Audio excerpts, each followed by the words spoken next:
કે ભગવાન નારાયણ બેઠા છે અને નારદજી પૂછે છે કે હે નારાયણ, સત્સંગ એટલે શું? વિષ્ણુ નારાયણ કહે છે કે નારદજી, પૃથ્વી ઉપર જાઓ અને ગાયનો પોદળો જે પડ્યો હોય, છાણ જે પડ્યું હોય, એની નીચે ઈતડી હોય ને એને જઈને પૂછો કે સત્સંગ એટલે શું?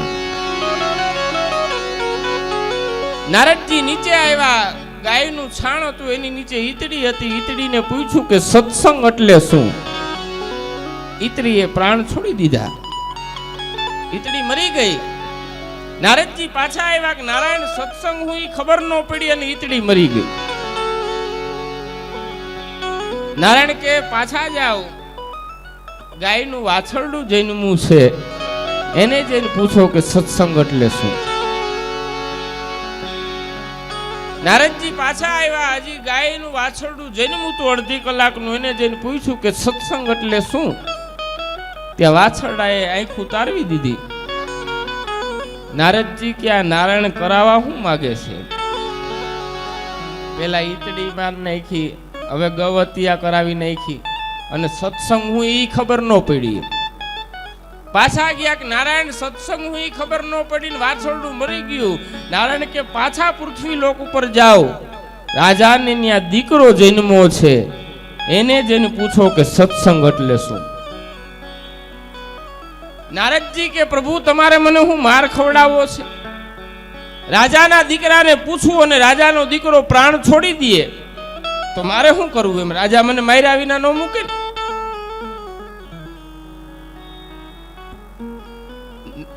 નારાયણ કે જાઓ નારદજી, આજકાલે તમને સત્સંગ હું ને એનો જવાબ મળી જાય. નારદજી આવ્યા, સામાન્ય માણસનો દીકરો જન્મો હોય તો કઈ ઘટે નહીં, આ તો રાજાનો દીકરો જન્મો, બેન્ટ બાજા ના હાથી ઘોડિયામાં છોકરો હતો. નારદજી આવીને પૂછ્યું કે સત્સંગ એટલે શું? 1 કલાકના બાળકે જવાબ આપ્યો કે નારદજી ઓળખા નહીં? કે ના. તો સૌથી પહેલા તમે મળ્યા ને ત્યારે હું ઈતડી હતો, તમારો સંગ થયો એટલે સીધો ગાયના પેટે જન્મો, વાછરડું થયું. તો ન્યા નારદજી તમે બીજી વખત આવ્યા, ન્યા તમારો સંગ થયો એટલે સીધો મનુષ્ય અવતારમાં, અને મનુષ્ય અવતારમાં રાજાની ઘરે જન્મ થયો. એટલે સત્સંગ એટલે બીજું કઈ નથી પણ સારાનો સંગ થઈ જાય ને, સારાનો સંગ થઈ જાય ઈ સત્સંગ છે. એટલે એમાં સતાર સાહેબે પેલા મારે એક વાત કરી અને આ ભજનના દોર બાજુ આપણે જવું છે, પણ એવી કેવી જગ્યા મળી છે ત્યારે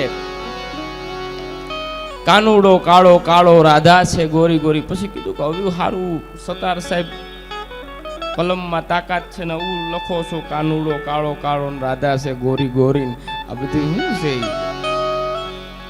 ભાઈ? કોઈની હજી કંઠી નથી બાંધી, બાપ નથી કોઈ હજી, અને બાપ વિના બધું નકામું છે. કીધું કે ભાઈ કોઈ ખરા? તો કે વયા જાવ રાજપીપળા, અનવર સાહેબ કરીને છે એક મહાપુરુષ.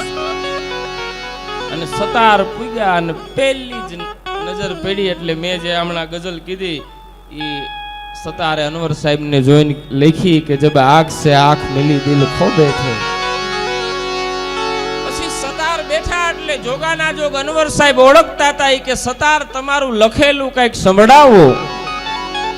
સતારે એની લખેલી એક ગઝલ કીધી કે સફર કા સોદા કર લે મુસાફિર, અસલ વતન કો જાના પડેગા.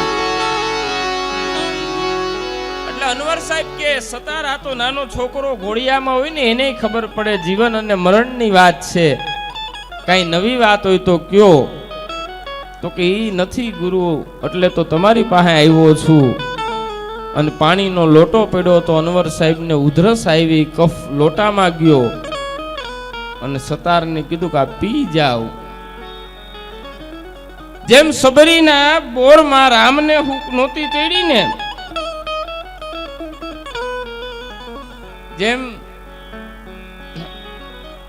હિતેશભાઈના ભાવની હિસાબે આવ્યો છું અને હિતેશભાઈ મારો એક પરમ અંગત મિત્ર છે એની હિસાબે બાકી પ્રોગ્રામમાં પણ ઘણી વખત નથી પુગાતો પણ હિતેશ અંટાળા છે ને એ મારો બહુ જૂનો મિત્ર છે અને ઘનશ્યામ લાખાણીની જુવાનીમાં જે લાખાણી હારે મેં આનંદ કર્યો છે ને બાકી આ વિજય રાવલ ગોતવા જાવ તોય જડે નહીં ગહન ગોવિંદો પણ હરિભક્તોને હાથ વગો છે મારા ખાસ હિતેશ અંટાળા મારા ખાસ મિત્ર અને એનો એક પ્રેમ એક નાતો એટલે અહીંયા ખાસ તકો ખાધો છે બાકી 12 વર્ષ પછી બાકી સતત 6 વર્ષ નિરુવદા ભેગો આ સ્ટેજ ઉપર મેં સંચાલન કર્યું છે એટલે પહેલા જ મને હિતેશભાઈ કીધું કે હું રોકાવ ત્યાં સુધી પણ હું એક સમજદાર માણસ છું ભજનનો એટલે મેં કીધું વાતું ઉપર વાતું ન થાય ભાઈ મેં એને કીધું પૂરા ભગત પછી હું બોલીશ અને મને જો ખબર હોત કે જો એ નીકળી જવાના છે તો હું એને એમ કહેત હું બાયણે જઈને પછી હું નીચેથી સીડી ઉતરી જાય પણ ઓલું કીધું ને કે પ્રેમ વિના પાવે નહીં ભલે હુનર કરે 1000 પ્રીતમ કહે પ્રેમ વિના નહીં મળે ઓલો નંદકુમારો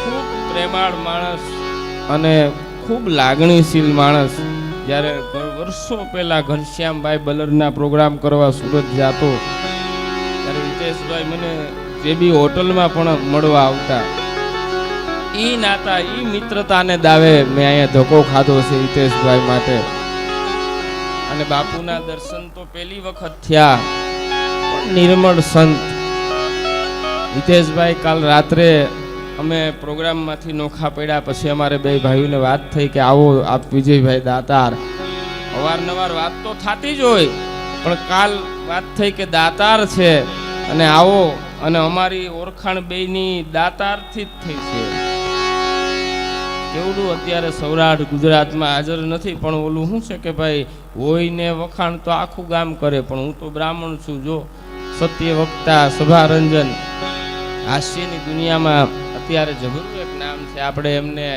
અને ગેરહાજરીમાં જેના માયતમ જળવાય ને એ જ સાચી યાદી છે એવી જોરદાર તાલીઓથી દાતારને પ્રાર્થના કરીએ કે હિતેશભાઈ અંટાળાને ખૂબ દાતાર સખી દાતાર મોજ કરાવે જોરદાર તાલીઓથી આપણે હાસ્યની દુનિયાનું આપણું એક ઘરેણું